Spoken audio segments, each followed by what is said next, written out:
आता दिसतंय. झालं.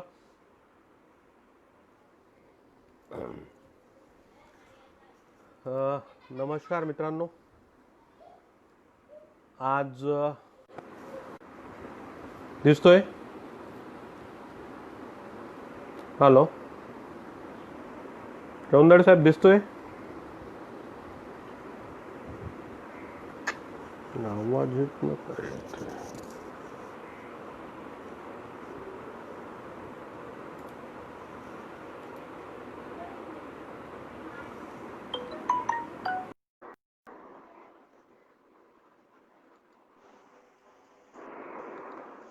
हा, दिसतोय.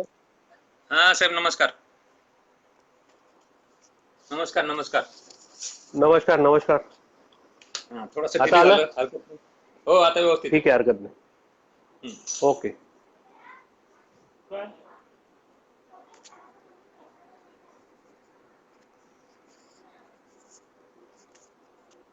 करूया चालू.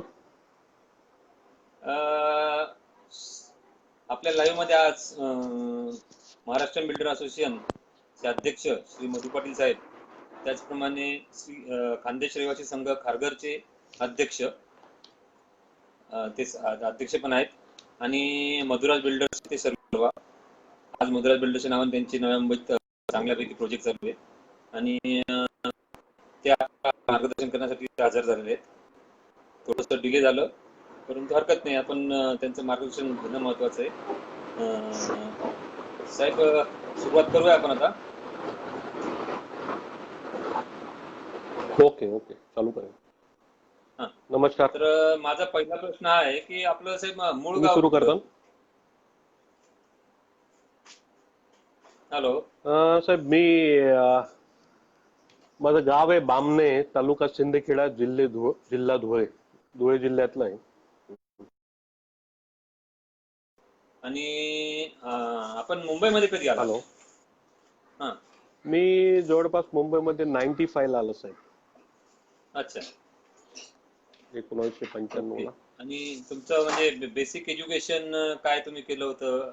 ऍक्च्युली या गोष्टी मला बऱ्यापैकी माहिती आहे, मी आपल्या सदस्यांना माहिती आहे, त्यामुळे थोडस आपण माझं कल्पना देऊया. एज्युकेशन बरोबर. मी माझं एज्युकेशन 7वी पर्यंत गावातच केलं, बामण्याला, तालुका शिंदखेडा, जिल्हा धुळे. झेडपीला, आणि तिथं जयकुमार रावल आता माजी मंत्री आहेत, त्यांची संस्था आहे, त्याच्यात 7वी पर्यंत एज्युकेशन केलं. त्याच्यानंतर 8वी 9वी 10वी महाजन हायस्कूलची बोर्डिंग होती, त्यात होतो. नंतर मी डिप्लोमा केला गव्हर्नमेंट पॉलिटेक्निक खामगाव, सिव्हिल मध्ये केला. तो मी 89 ला पास आउट झालो. आणि त्याच्यानंतर डिग्री करायचं ठरलं, पण डिग्री करताना त्यावेळेस प्रायव्हेटचा जास्त हे होता, आणि एक 5-6 गव्हर्नमेंट कॉलेज होते. आणि त्यावेळेस अशी काही सिस्टीम नव्हती की फ्री सीट्स आणि पेईंग सीट्स, असं नव्हतं. ऑलमोस्ट त्या फीसवरच चालायच्या आणि डोनेशनवर चालायच्या. तर त्यावेळेस आम्ही ठरवलं की पुणे विद्यापीठात, नंतर नॉर्थ महाराष्ट्र युनिव्हर्सिटी नंतर आला, आमच्या नंतर 2-3 वर्षांनी आलं. तर त्यावेळेस डोनेशनची तर आपली आर्थिक परिस्थिती तेवढी नसल्या कारणानं मग मी धुळ्यातच ऍडमिशन घेतलं, आणि पुणे विद्यापीठातून मी डिग्री इन सिव्हिल इंजिनिअरिंग केली, आणि मी 92 चा पास आउट होतो. तर 92 ला पास आउट केल्यानंतर असं वाटत होतं की गेट करूया आपण, म्हणजे ME साठी, आणि नंतर ME करूया, नाही तर एमटेक करूया, जसं ज्या हिशोबाने पर्सेंटाईल असेल त्या हिशोबाने.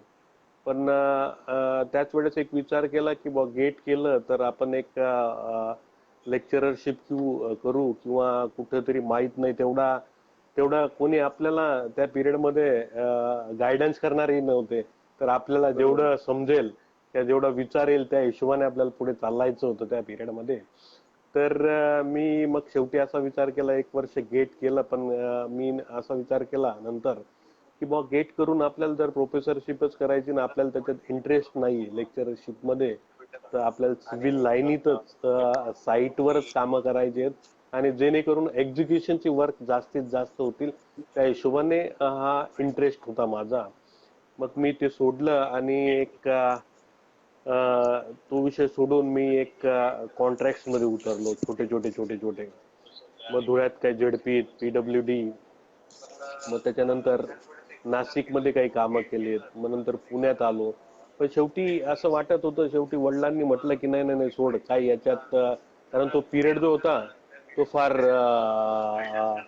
तेवढा सिव्हिलला तेवढा अनुषंगाने तेवढं स्कोप वाटत नव्हता त्या पिरियड मध्ये, कारण 6 नंतर ऑलमोस्ट भरती बंद झाली होती.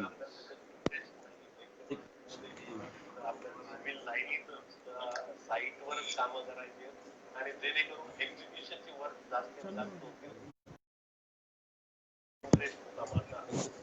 मी तिथं आणि तो विषय सोडून मी एक कॉन्ट्रॅक्ट मध्ये उतरलो, छोटे. धुळ्यात काय झेडपी, PWD, त्याच्यानंतर नाशिकमध्ये काही कामं केली, पुण्यात आलो. शेवटी असं वाटत होतं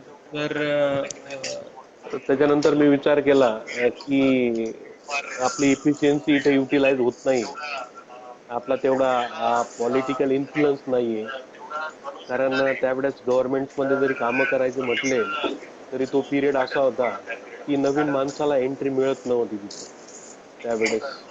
तर एक पैशांची कमतरता आणि तेवढं आपल्याला पाठबळ नव्हतं कोणाचं. मग मी शेवटी विचार केला की आपण आपली इफिशियन्सी इथे युटिलाइज होणार नाही. वडील बोलले की नाही नाही नाही, आपण इथं साखर कारखान्यात किंवा सूतगिरणीत इथं किंवा साधा इंजिनिअरिंग कॉलेजला लेक्चरर साठी ट्राय केलो, पण माझा इंटरेस्ट नव्हता त्याच्यात. म्हटलं आपण इथं पोट भरू शकतो, याच्या व्यतिरिक्त काही करू शकत नाही. आपल्याला जे करायचं होतं, जे स्वप्न होतं, त्या हिशोबाने ते स्वप्न उराशी बाळगून मग शेवटी मुंबईला येण्याचा निश्चय केला. आणि मग मुंबईत मी 95 ला आलो. आणि एक 5-6 महिने फिरल्यानंतर त्यावेळची परिस्थिती अशी होती की गव्हर्नमेंटमध्ये म्हणजे गव्हर्नमेंटमध्ये जॉब नव्हतेच, पण प्रायव्हेटमध्येही त्यावेळची परिस्थिती, मार्केट कोलॅप झालेलं होतं आणि त्याच्यामुळे कामं नव्हती तिथेही. मग त्यावेळेस असं लक्षात आलं की कामं तर लांबच, पण आता आपल्याला नोकरी करायला हरकत नाही. तर जिथेही नोकरी मिळेल त्या हिशोबाने तर मला एक नोकरी मिळाली. जस्ट खारघर त्यावेळेस सुरू झालं होतं आणि मग मी खारघरमध्ये केंद्रीय विहार जो प्रोजेक्ट होता त्याच्यात जॉईन केलं मी. आणि तिथून site engineer to project manager, project incharge इथपर्यंत या 4 वर्षात मजल गेली. त्याच्यानंतर मग मला लक्षात आलं की आपल्याला जर सकाळी 9 वाजता जायचंय आणि जाण्याचा टाइम निश्चित आहे, साईटवरनं येण्याचा टाइम निश्चित नाहीये, तर मग नेमकं करायचं काय. तर मी म्हटलं आपली इफिशियन्सी युटिलाइज जर समोरच्यांसाठी किंवा लोकांसाठी करायचं असेल, ठीक आहे, आपल्याला समजलं की काय करायचंय काय नाही करायचंय, तर आपण का नाही ही नोकरी सोडून आपण स्वतःचा व्यवसाय सुरू करावा. मग मी तिथून सुरुवात केली. नोकरी सोडल्यानंतर मग छोटे छोटे गव्हर्नमेंटचे कॉन्ट्रॅक्ट, ONGC आहे, इरिगेशन डिपार्टमेंट आहे, PWD आहे, सिडको आहे, परत ऑल इंडिया रेडिओ आहे, असे छोटे छोटे कामं MACB आहेत, अशी करायला सुरुवात केली. त्याच्यानंतरही काय होतं, मग आपण आपलं एज्युकेशन जास्त असल्यामुळे आणि त्यावेळेस गव्हर्नमेंट डिपार्टमेंटमध्ये तुम्हाला तर माहिती आहे की नवीन माणसाला एंट्री मिळत नव्हती. आपण कशी तरी एंट्री केली, पण मग इगो प्रॉब्लेम्स क्रिएट व्हायचे एज्युकेशन. कारण आपण जे म्हणतो ते व्हायलाच पाहिजे गव्हर्नमेंट डिपार्टमेंटमध्ये, अशी काही शक्यता सुताराम नसते त्यात. तर त्यामुळे मी शेवटी ठरवलं की बाबा इथंही आपला काही स्कोप नाही आणि इथं काही होऊ शकत नाही. तर मी सोडलं, मी प्रायव्हेटमध्ये आलो. मग प्रायव्हेट कॉन्ट्रॅक्टरशिप चालू केली. प्रायव्हेट बर. इव्हन लेबर कॉन्ट्रॅक्टरशिप पण चालू केली. पण त्यावेळेचं मार्केट असं होतं की फारच एकदम स्लो होतं. पण त्यावेळेस स्लो जरी बरोबर आहे. असलं तरी आमच्यासारख्या नवीन लोकांना एंट्री करायला फार चांगलं होतं. कारण थोड्या पैशात काम होत होतं, काही डेव्हलपमेंटला प्लॉट्स मिळत होते. आणि अशा अनुषंगाने एक 2002-2003 पासून रिअल इस्टेट क्षेत्रात पदार्पण केलं. आणि त्याच्यानंतर 2005-06 नंतर जो मार्केट बूम झाला, तर नंतर मागे बघायची वेळच नाही आली. असा हा प्रवास एज्युकेशन तर इथं रिअल इस्टेटमध्ये येण्यापर्यंतचा होता माझा. बरोबर आहे, आमच्यासाठी अभिमानास्पदच आहे. तुम्ही तेवढी चांगले म्हणजे सुरुवात केली, त्यातून तुम्ही आता आज यशस्वी उद्योजक बिल्डर म्हणून काम करत आहात. खानदेशी म्हणून किंवा मराठा म्हणून आम्हाला अभिमानच नेहमी वाटत राहील. आता माझा पुढचा प्रश्न असा होता की सध्या तुमचे प्रोजेक्ट सध्या कुठे चालू आहे? माझे प्रोजेक्ट तळोजाला होते. दरवर्षी 2 प्रोजेक्ट बनवतो जनरली मी. तर ते आता जस्ट संपले कोविडच्या अगोदरच, आणि नंतर 2 छोटे छोटे, आता एक खारघरला चालू आहे आणि एक तळोजात चालू आहे. अच्छा. आणि तुम्ही आता महाराष्ट्र बिल्डर असोसिएशनचे अध्यक्ष पण आहात. तर महाराष्ट्र बिल्डर बरोबर. असोसिएशनचं ऍक्च्युली मेन ध्येय काय आहे म्हणजे? महाराष्ट्रीयन बिल्डर असोसिएशनचं हे एक स्थापना एक 10 वर्षापूर्वी झालं, की जेणेकरून आपले जे महाराष्ट्रीयन लोक आहेत यांना कुठेतरी न्याय मिळेल, किंवा आपण एकत्र येऊन रिअल इस्टेट क्षेत्रात, आपल्या लोकांची संख्या फार कमी होती त्यावेळेस, आता बऱ्यापैकी झालेली आहे, त्यावेळेस तर फारच कमी होती. मग ते आपल्याला जवळ आणण्यासाठी किंवा आपल्याला एकत्र येण्यासाठी एक प्लॅटफॉर्म हवा, आणि आपल्याला जी इन्फॉर्मेशन हवी असते रिअल इस्टेट क्षेत्रातली आपल्याच लोकांकडनं मिळू शकते. कारण आपण बोलतानाही आपल्याला जे प्रेम किंवा ज्या फिलिंग्स असतात त्या आपल्या लोकांबरोबर असतात. म्हणून मराठी माणसांना रिअल इस्टेटमध्ये एकत्र आणण्यासाठी हा तो अभिनव प्रयोग श्री सुरेशजी हावरे, सध्या ते आपले साईबाबा संस्थानचे अध्यक्ष आहेत. तर त्यांच्या मार्गदर्शनाखाली ही महाराष्ट्रीयन बिल्डर असोसिएशन हिची स्थापना झाली, आणि आज जवळपास त्यांचे 100+ मेंबर्स आहे. तर मी दरवर्षी 1 वर्षासाठी कार्यकाळ असतो अध्यक्षपदाचा, यावर्षी मी त्याचा अध्यक्ष आहे. ओके. आणि Maharashtra builder association actually Navi Mumbai पुरता मर्यादित आहे का ही महाराष्ट्राची संघटना म्हणजे? नाही, नवी मुंबई आणि रायगड मर्यादित आहे. नवी मुंबई आणि ओके. रायगड. साधारणतः नवी मुंबई परिसरात आणि रायगड परिसरात एक आपले मराठी बिल्डर्स किती असतील? आमच्याकडे रजिस्टर्ड आहेत ते जवळपास 105 आहेत, पण काही अजून माझ्या मते एक 45 ते 50 आहेत. तर ही 160 ते 170 आहे जवळपास नवी मुंबई रायगड मिळून आपण. अच्छा, म्हणजे तर तसे पाहायला रायगडचा गेलं तर जनरली पनवेल पर्यंत पकडतो आपण, पनवेल खोपोली पर्यंत. बाकीचं तसं पकडलं तर अजून 200 पर्यंत ती जाऊ शकते संख्या. म्हणजे तसं पाहायला गेलं तर बऱ्यापैकी मराठी बिल्डर्स आहेत म्हणजे नवी मुंबई रायगड येस येस परिसरात. Yes yes yes yes yes okay. Yes.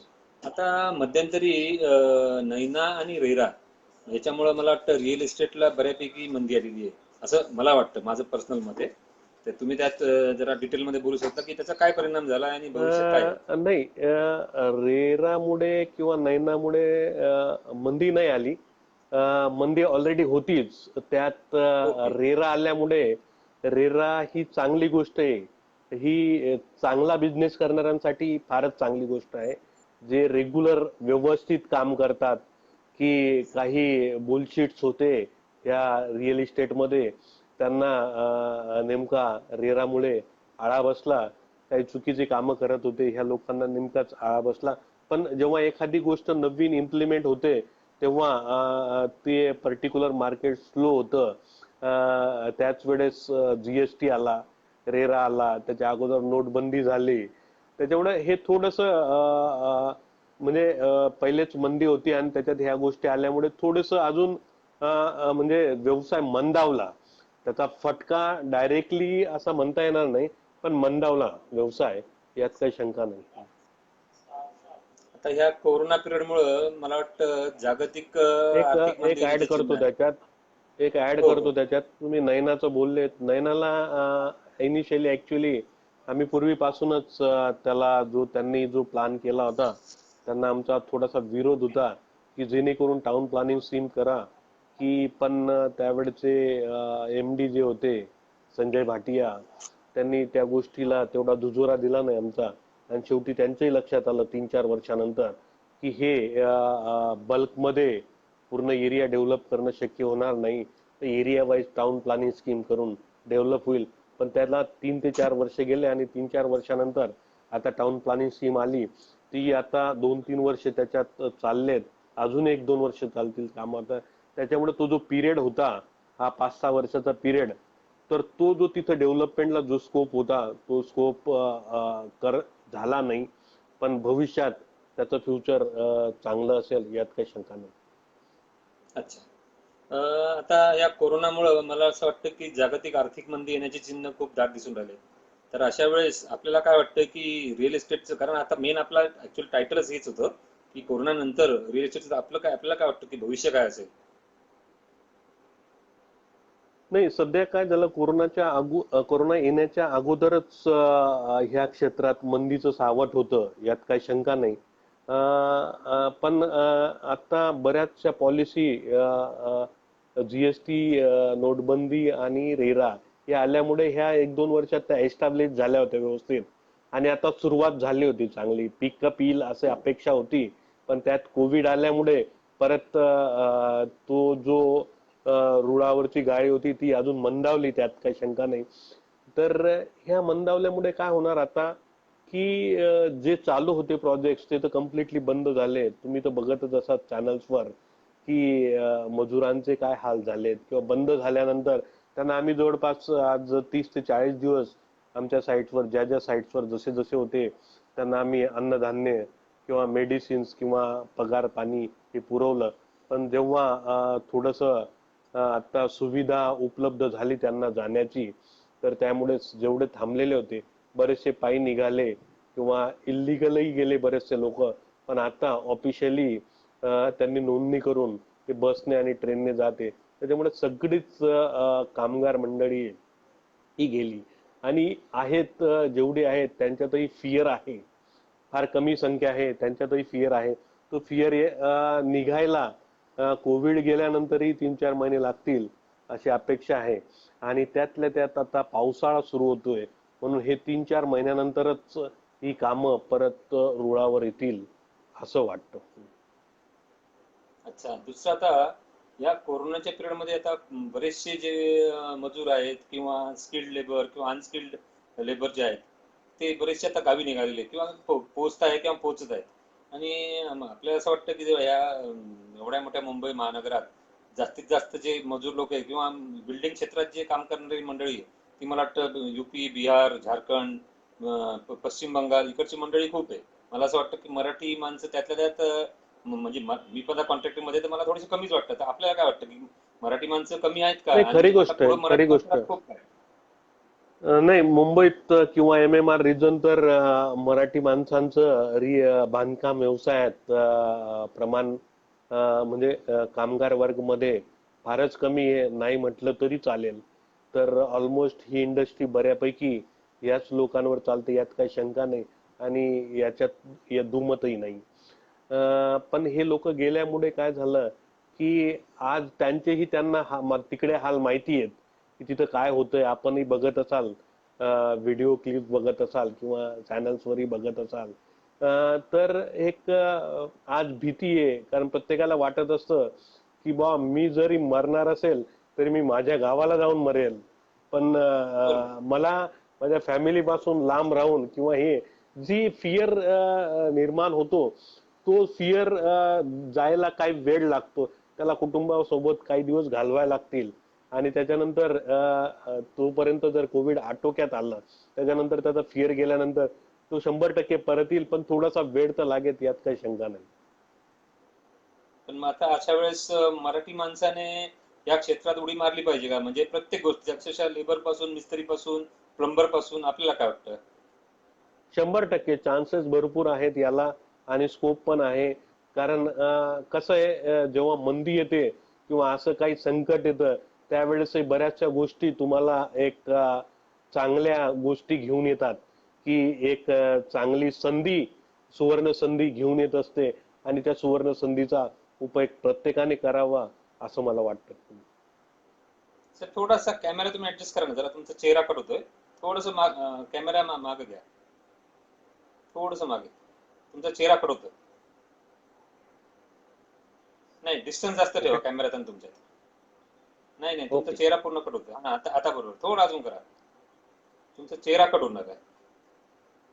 Okay. Okay. ठीक आहे. अजून दुसरा बरं, दुसरा माझा अजून एक प्रश्न असा होता की आपल्याला काय वाटतं की आपण मराठी तरुणांना, खानदेशी तरुणांना किंवा मराठा तरुणांना आपण काय मेसेज देऊ इच्छिता की आपण नोकरी केली पाहिजे का व्यवसाय केला पाहिजे?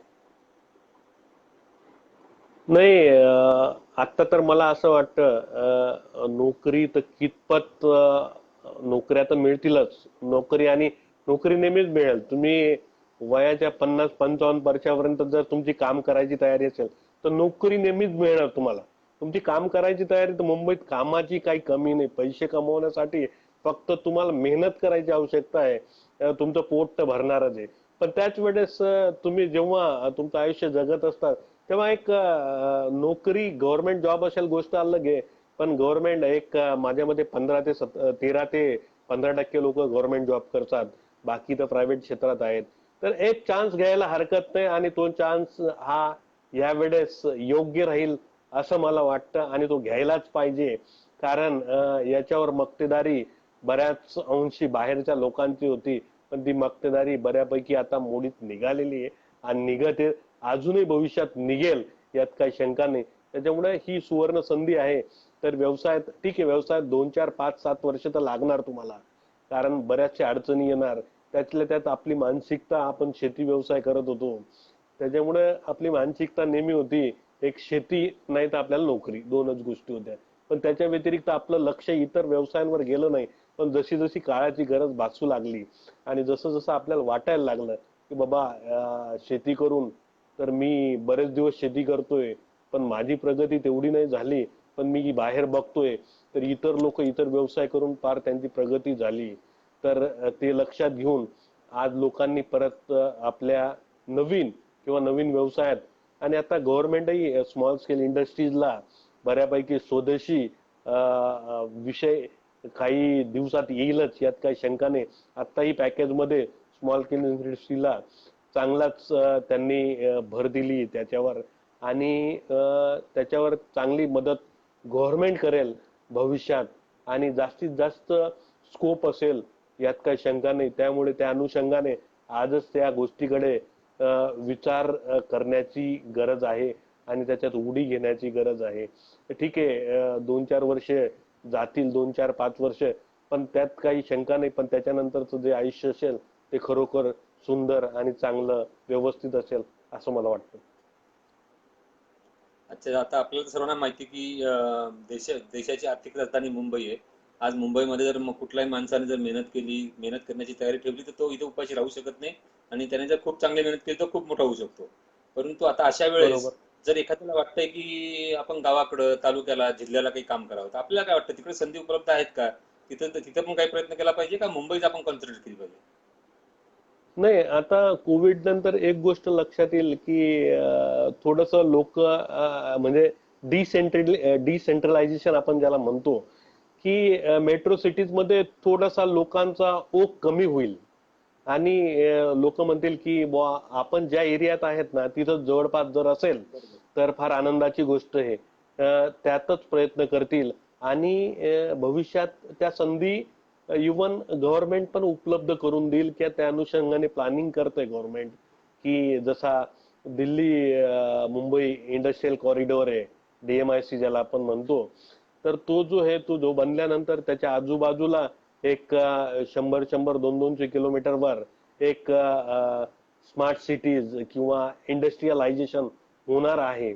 त्या हिशोबानेच ते डिसेंट्रलाइज, की बुवा एखाद्या गोष्टीवर, एखाद्या शहरावर किती ताण द्यायचा आणि तिथं किती गर्दी करायची, त्या अनुषंगाने डिसेंट्रलायझेशन आणि त्या डिसेंट्रलायझेशन झाल्यामुळे काय होतं, एक जसं आता मुंबईत एक लँड कमी असल्यामुळे ऑटोमॅटिकली त्याचे भाव जास्त आहेत, घरांचे भाव जास्त आहेत आणि जसं आपण बाहेर जाऊ 2 टायर 3 टायर सिटीमध्ये, तेवढं आपल्याला लॅविश आणि जे पूरक जे जीवन जगण्यासाठी असतं त्या सगळ्या गोष्टी उपलब्ध होतात मुंबईपेक्षा जास्त. तर लोक ते प्रिफर करतील यात काही शंका नाही. त्यामुळे तो स्कोप 2 टायर 3 टायर सिटीमध्येही असतीलच यात काही शंका नाही. अच्छा. तर आता माझा तसा एक शेवटचा महत्वाचा प्रश्न आहे की आपण समजा सुरुवातीला नोकरी केली त्यानंतर आता बिल्डर म्हणून काम करत आहात. सामाजिक उपक्रमांमध्ये सुद्धा आपला चांगला सहभाग असतो. भविष्यात काही राजकीय इच्छा वगैरे काही आहे? तुमचं म्हणणं बरोबर आहे. ते तर आपल्या ब्लड मध्ये आहे. राजकीय हा आपल्या ब्लड मध्ये आहे. पण आपण बऱ्याचशा गोष्टींचा विचार करतो. बाय एज्युकेशन, एक पोट भरण्याच्या दृष्टीने आणि एक व्यवस्थित सेटल होण्याच्या दृष्टीने. तर त्या गोष्टी ऑलमोस्ट संपलेल्या आहेत. त्या गोष्टी डोक्यात आहेत आणि बऱ्याचशा गोष्टी समोरून चालून पण येतात. पण त्याच्यावर अजून तसं काही दिसत नाही. पण भविष्यात मला असं वाटतं की होऊ शकतं. यात काही दुमत नाही असं वाटतं मला. चला, हरकत नाही साहेब. आम्हाला माझ्याकडनं तुम्हाला खूप साऱ्या शुभेच्छा. मी आता या डिस्कशन मधनं एक्झिट होतोय आणि याच्यानंतर आपण आपलं लाईव्ह कंटिन्यू जरी ठेवलं तरी चालेल. आपण कंटिन्यू ठेवा आणि आपल्या सदस्यांना गायडन्स करा. धन्यवाद. परत एकदा आपल्या शुभेच्छा. मी एक्झिट होतो. मी लाईव्ह असेल. Okay okay.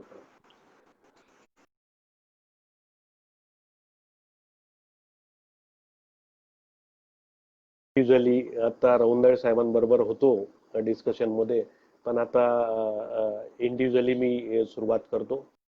अध्यक्ष नवीमुंबई रायगडचा आणि तसंच भावी अध्यक्ष महाराज चंबरराव हाऊसिंग इंडस्ट्री MCAच्या रायगड युनिटचा. तो बहुतेक 5-6 महिन्यानंतर किंवा वर्षानंतर मी त्याचा अध्यक्ष असेल. तसेच मी खानदेश रहिवासी संघाचा अध्यक्ष आहे. खानदेश रहिवासी संघ खारघरचा अध्यक्ष आहे. आजचा जो वेबिनार आहे हा फेसबुक लाईव्ह मी मराठा ग्रुप आणि सप्तशृंगी चॅरिटेबल ट्रस्ट हे जे व्यासपीठ उपलब्ध करून देत आहे, हे आमचे मित्र जितेंद्र रौंदळे साहेब यांना माझा त्या बाबतीत नमस्कार आणि आभारही मानतो की हे खरोखर हे असे प्लॅटफॉर्म उपलब्ध करून देताना त्याचा बऱ्याच लोकांना फायदा होतो आणि बऱ्याच लोकांना त्याच्या ओळखी होतात आणि त्या अनुषंगाने तुम्हाला आपले विचार व्यक्त करता येतात. सामाजिक असो, राजकीय असो किंवा व्यावसायिक असो, सांस्कृतिक असो, तर हे सगळे विचारांची देवाणघेवाण करता येते. तर आपल्यासमोर त्या गोष्टी मांडण्याची किंवा व्यक्त करण्याचं तोही प्लॅटफॉर्म उपलब्ध होतो, यात काही शंका नाही. हे सगळं होण्यामागे एक काही विचार असतो, एक काही नेतृत्व कोणीतरी करायला पाहिजे आणि त्याच्यातून ते साकारत असतं आणि त्याच्यामागे तो विचार असतो. तर ह्या सगळ्यांसाठी एक निस्वार्थ सेवाही असावी लागते, कारण कोणती गोष्ट होण्यासाठी ही सहजासहजी होत नाही. एक विचार मंथन असतं, त्याच्यामागे एक निस्वार्थ सेवा असते आणि हे सगळं करण्यामागे जितेंद्र रौंदळे साहेबांची फार मोठी याच्यात सहभाग आहे आणि त्याच्यामुळे आपल्याला हे प्लॅटफॉर्म्स उपलब्ध झालेत, यात काही शंका नाही. मी ह्या जवळपास मी मराठा ग्रुपवर, फेसबुक ग्रुपवर असलेल्या जवळपास 8,500 मित्रांना, तसेच सप्तशृंगी चॅरिटेबल ट्रस्टच्या याच्यात उपलब्ध असलेले जवळपास 9,800 लोकांना माझा नमस्कार. आज विषय तसा कोविडवर होता आणि कोविडचा जो रिअल इस्टेटशी कसा त्याचा इफेक्ट असेल कोविडचा आणि त्याच्यानंतर कशा रोजगाराचे संधी उपलब्ध असतील त्या अनुषंगाने होता. तर त्याच्यात जसं कोविड का आला हा विषय इथून सुरुवात होतो. मित्रांनो, आत्ताच महाभारत संपलं टी व्हीवर. एक आपण 30 वर्षापूर्वी महाभारत बघितलं होतं. माझ्या मते एक 88-89ची वेळ असेल त्यावेळेस, असे असेल, असं एक्झॅक्ट मला लक्षात नाही आता. पण त्यावेळेस black and white T V होत्या, टी व्हींची कमतरता होती. एक टी व्हींची कमतरता होती, बऱ्याचदा लाईट नसायचेत किंवा आपण आपल्या कामात व्यस्त असल्यामुळे आपण ते बघू शकत नव्हतो. तर परत 30 वर्षांनी आपल्याला संधी उपलब्ध झाली आणि विशेष म्हणजे ते लॉकडाऊन पिरियडमध्ये शासनाने एकदम व्यवस्थित विचार केला आणि त्याच्यामुळे तुम्हाला ही जी मालिका आहे महाभारत ही बघायला मिळाली आणि शांततेत बघायला मिळाली. सगळे लोक घरीच होते. आता रंगीत T V, smart T V उपलब्ध झाल्या त्याचा उपयोग करूनच घेतला असेल सगळ्यांनी, यात काही शंका नाही असं मला वाटतं. या महाभारतात श्रीकृष्णाने रणभूमीवर किंवा कुरुक्षेत्रावर जे अर्जुनाला गीता सांगितली, या गीतेत सांगितलं श्रीकृष्णाने की तुला अधर्माविरुद्ध लढायचं आहे. जरी तुमचे समोर रक्ताचे नाते असतील किंवा काही असेल किंवा तुमचे लोक असतील, पण ते अधर्माच्या ज्या बाजूने असतील, तर तेव्हा तुम्हाला अधर्माच्या विरुद्ध तुम्हाला लढायचं आहे, हाच तुझा धर्म आहे, हे श्रीकृष्णाने अर्जुनाला समजावून सांगितलं आणि त्याच्यानंतर ते अधर्माविरुद्ध लढले. मग विषय असा येतो की कोविड का आला, जेव्हा जेव्हा या पृथ्वीतलावर अति अन्याय होतील माणसावर किंवा निसर्गावर अति अन्याय होतील, तर ही गोष्ट होत राहील, यात काही शंका नाही. तर निसर्गाचा कोप, त्याला नैसर्गिक कोप असेल किंवा माणसांच्या ईर्ष्यापोटी, जसं आज म्हटलं जातं की हे कोविड येण्यामागे चायनाचा हात आहे, हा बायोवार म्हटला तरी चालेल. जर ते खरं असेल तर ते म्हणजे माणसांनीच माणसासाठी ह्या प्रकारची शृंखला उपलब्ध करून दिलं. निसर्गाने केलं असेल तरी ते नैसर्गिक कोप म्हणूनच तुम्हाला हे स्वतःला बॅलन्स करण्यासाठी निसर्गाने हे केलं असं, यात काही शंका नाही. मित्रांनो, तुम्ही बघत असाल की ह्याच्यानंतर जसं लॉकडाऊन सुरू झाला, लॉकडाऊननंतर जसं तुम्हाला बाहेर पडता येत नाही, त्याच्यामुळं पोल्युशन, हा गाड्या नाही आहेत रस्त्यांवर, त्यामुळे तुम्ही बघितलं असतील झाडं, त्यांची पानं किती टवटवीत आहेत, पक्ष्यांचे आवाज तुम्हाला नेहमी ऐकू येतात व्यवस्थितप्रमाणे, आणि पूर्ण वातावरण म्हणजे तुम्हाला जे आज निरभ्र आकाश दिसतं मुंबईत, जे वरती तुम्ही जर बघितलं की तर तुम्हाला लक्षात येईल की एकदम जे पाहिजे आपल्याला जगण्यासाठी, जे हवामान हवं ते तुम्हाला दिसेल.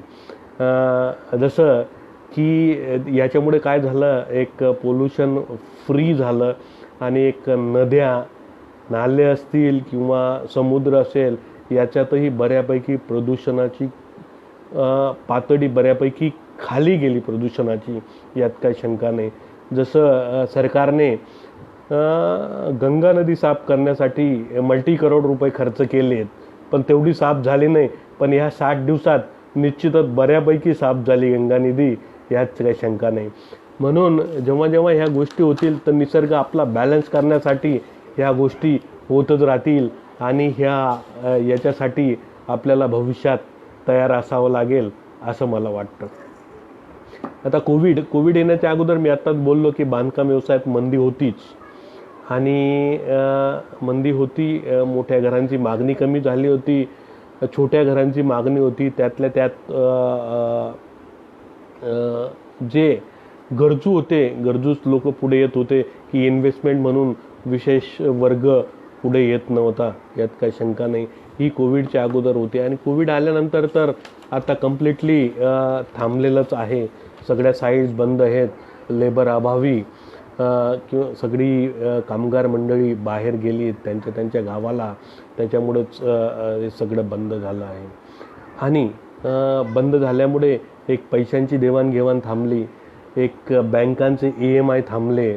त्यात गव्हर्मेंटने एक 3 महिन्यासाठी जरी मॉनिटरिंग पिरियड दिला होता. आज सकाळी रिझर्व्ह बँकेचे गव्हर्नर 10 वाजता टेलिव्हिजनवर लाईव्ह होते.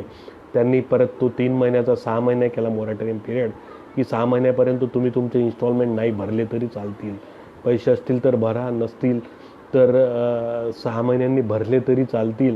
म्हणजे तेवढा एक पिरियड दिला लोकांसाठी, किंवा 6 महिन्यानंतर गव्हर्मेंटला असं वाटतं की थोडीफार परिस्थिती पूर्वपदावर येईल, त्या हिशोबाने गव्हर्मेंटने तो निर्णय घेतला. आमची मागणी आहे की तुम्ही हा मोरेटॉरियम पिरियड 1 वर्षासाठी द्यावा, पण आत्ता तर सध्या त्यांनी 6 महिन्यासाठी केलं आहे. त्याचबरोबर बऱ्याचशा गोष्टी अशा आहेत की थोडेफार माणसं आहेत साईट्सवर बरेच गेले, एक 5 ते 10% आहेत, पण ते मटेरियल्स पण बंद असल्यामुळे साईट्स चालू होत नाहीत किंवा चालूही होणार नाही असं वाटतं. त्यातल्या त्यात ऑफिसेस आहेत, ऑफिसेस अजूनही शासनाने ऑफिसेस चालू करायला परवानगी दिलेली नाही आहे. गव्हर्मेंट ऑफिसेस चालू आहे ते 5%वर, बहुतेक 10%, 15%, 50% असं होईल. आणि हळूहळू जरी कोविडची संख्या वाढत राहिली पण गव्हर्मेंटला एका वेळेस तो निर्णय घ्यावाच लागेल. कारण आपल्याला आता कोरोनाबरोबर जगायला शिकावं लागेल काही दिवस, जोपर्यंत तुम्हाला त्याची लस उपलब्ध होत नाही मार्केटमध्ये. आणि त्याच्यावर पूर्ण जगातून आणि भारतातूनही त्याच्यावर जोरात संशोधन चालू आहे. आणि अपेक्षित आहे सप्टेंबर ऑक्टोबर अखेर ती बाजारात उपलब्ध होईल. तर ह्या सगळ्या गोष्टी होत असताना जसं मी आत्ता ऑफिसचं बोललो, ऑफिसचं स्टाफ घरी आहे. वर्क फ्रॉम होम हे फक्त आय टी इंडस्ट्रीमध्ये पॉसिबल आहे. त्याच्या व्यतिरिक्त जर रिअल इस्टेटमध्ये गेलं तर हे फार थोड्या प्रमाणात शक्य आहे.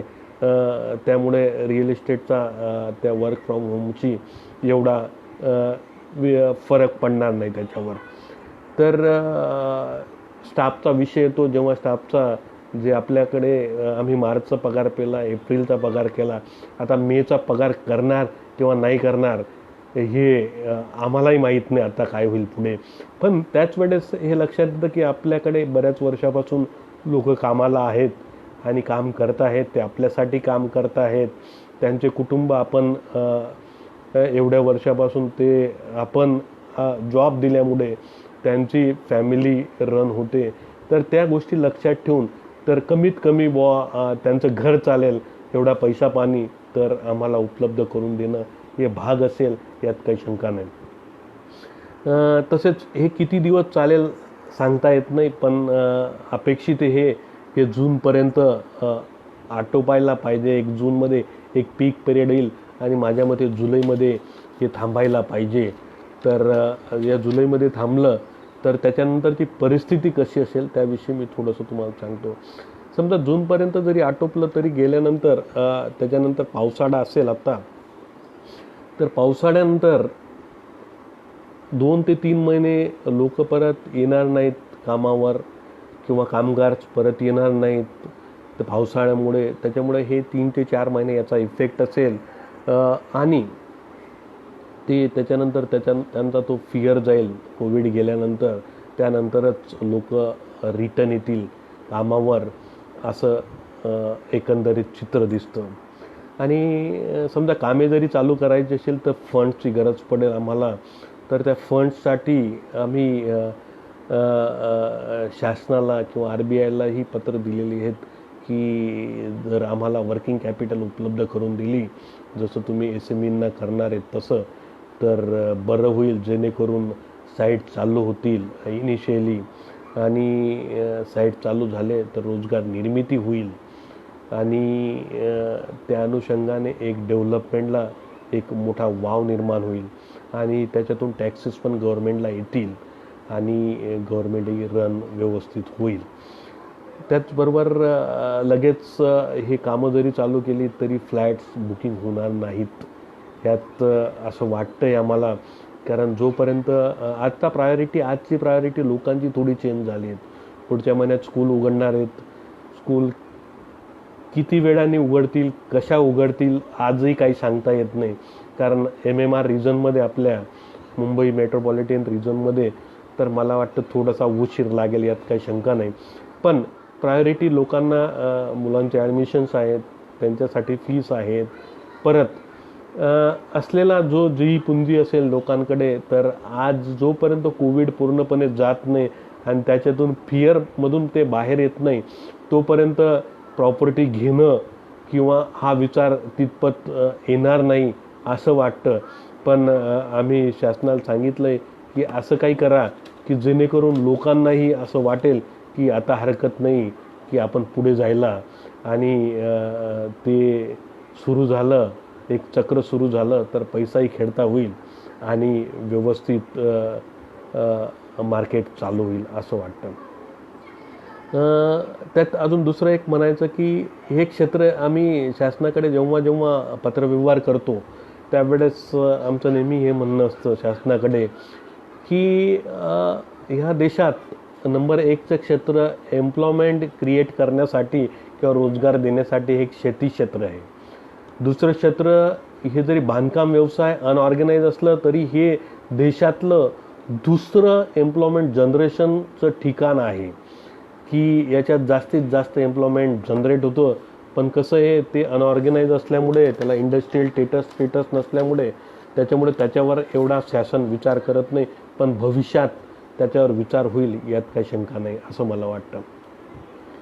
आता हे झालं जोपर्यंत. आता कोविडच्या अगोदर काय होतं रिअल इस्टेट, कोविडमध्ये आता काय आहे आणि कोविड नंतर काय होणार आहे त्याविषयी मी तुम्हाला थोडक्यात सांगतो. बघा, आता लॉकडाऊनमध्ये असल्यामुळे आपल्या प्रत्येकाला, कोणी असो तो, त्यांना घरांचं जास्त महत्त्व कळायला लागलं. जे रेंटल असतील तर त्यांना प्रत्येकाला वाटेल की आपलं स्वतःचं घर असावं. त्याच्यामुळे जसंही हे कोविड आटोपल्यानंतर, एक फिअर गेल्यानंतर, लोकांना जास्तीत जास्त लोक विचार करतील की बुवा आपलं स्वतःचं घर असावं. बरोबर, त्याच्यामुळे हा डिमांड वाढेल असं मला वाटतं.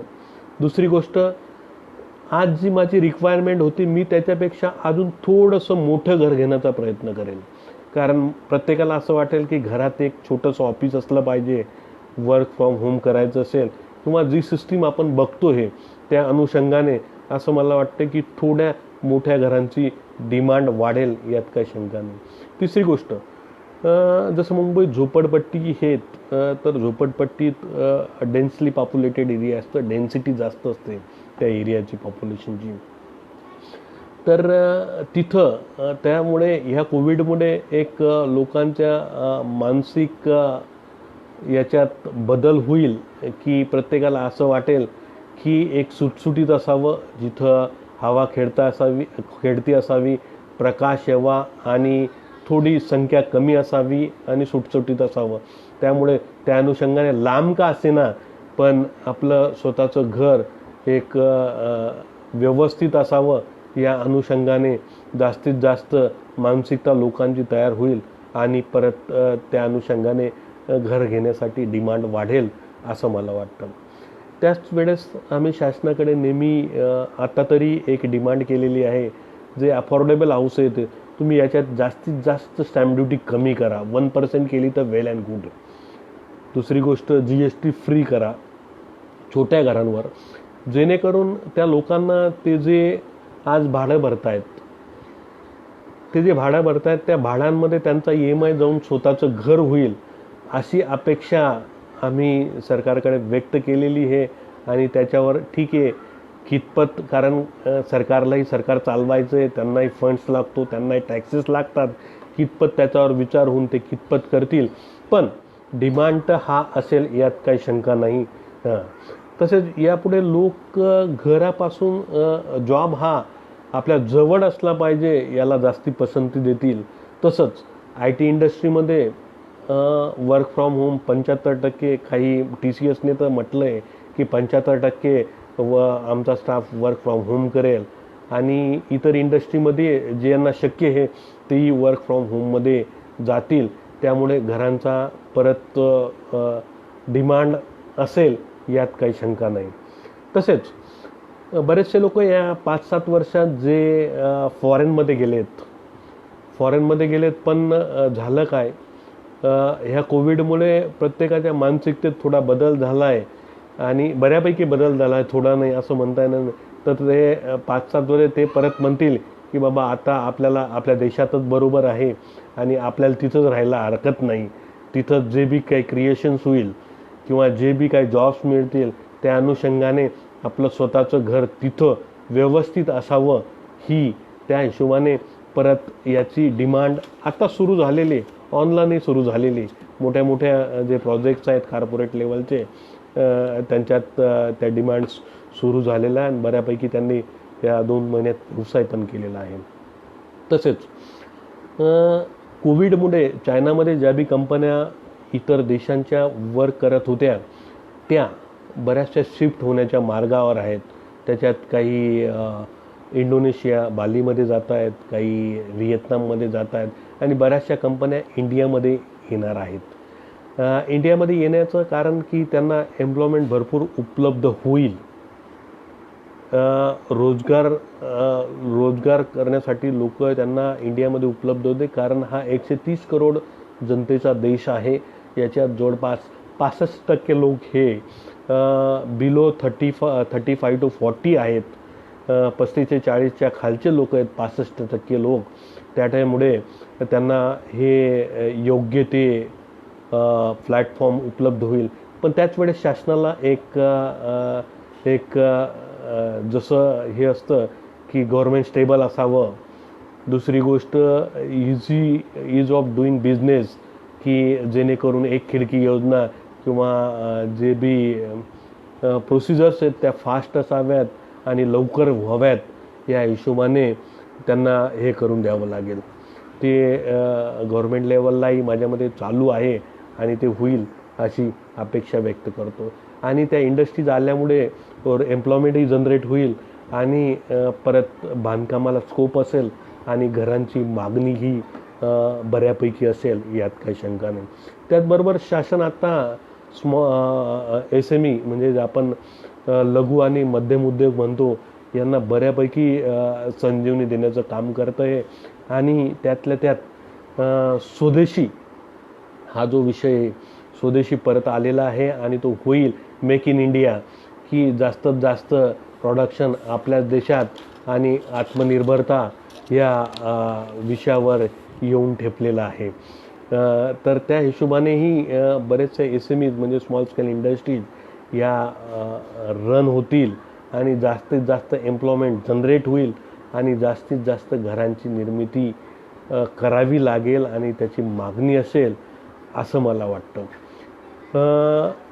तर ही मागणी असेल तर त्यामुळे ह्या सगळ्या जे मी तुम्हाला या 5, 7, 8, 9 पॉईंट सांगितले त्या अनुषंगाने की बांधकाम व्यवसायानंतर रोजगाराला संधी ही 100%, त्याचप्रमाणे व्यवसाय करायलाही संधी बऱ्यापैकी असेल, पण थोडंसं एक 5, 6, 8, 10 महिने वर्ष त्यात जाईल असं मला वाटतं.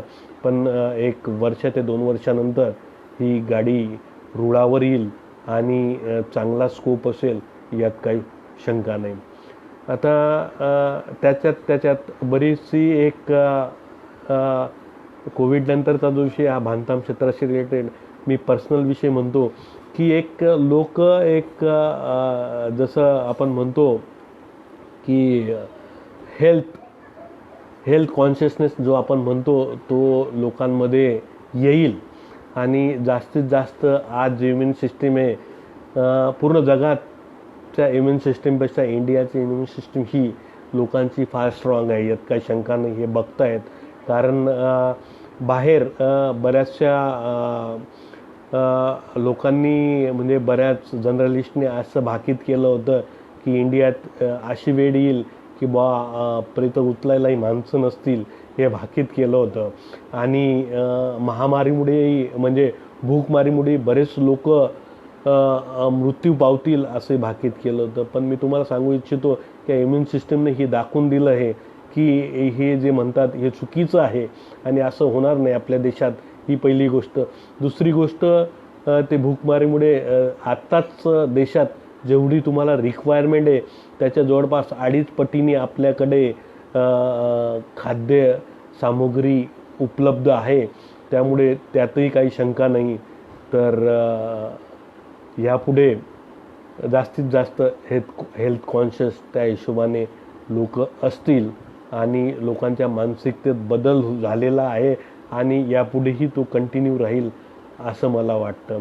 आणि ह्या आजच्या चर्चासत्रात ह्या जे लोकांनी भाग घेतला आहे, जे लोक ऐकत आहेत आणि जे लोक नंतरही ऐकणार आहे, त्या सगळ्यांना, माझ्या मित्रांना एक सांगायचं आहे की तुम्ही स्वतःची काळजी घ्या, तुमच्या कुटुंबाची काळजी घ्या आणि सगळेजण सेफ, स्वस्थ, तंदुरुस्त आणि फिट असाल अशी मी अपेक्षा व्यक्त करतो. आणि भविष्यातही आपण तसेच फिट आणि स्वस्थ आपल्या कुटुंबासाथ सहित राहाल अशी मी ईश्वरचरणी प्रार्थना करतो आणि मी इथंच थांबतो. जय हिंद, जय महाराष्ट्र. नमस्कार. धन्यवाद रवींद्र सर.